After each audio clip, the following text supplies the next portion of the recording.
These are firearms that were voluntarily handed over by Serbians after 2 mass shootings in May.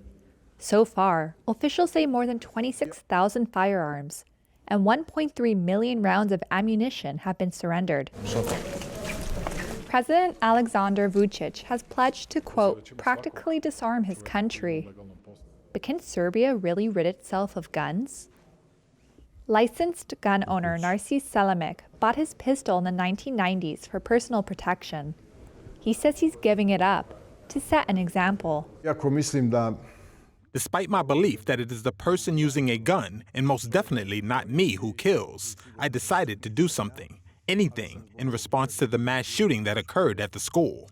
I came up with the idea to set an example in my close circle of friends, and I also have an 11-year-old son at home. The Serbian government has launched new rules in the wake of the shootings.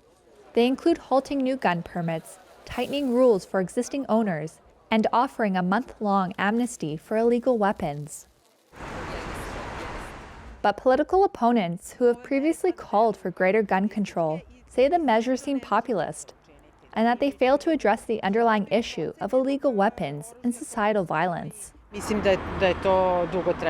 Military-grade weapons flooded into Serbia during the wars that tore apart Yugoslavia in the 1990s, often ending up in private hands.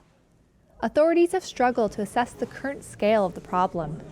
Aleksandar Vucic is a history professor at Belgrade University.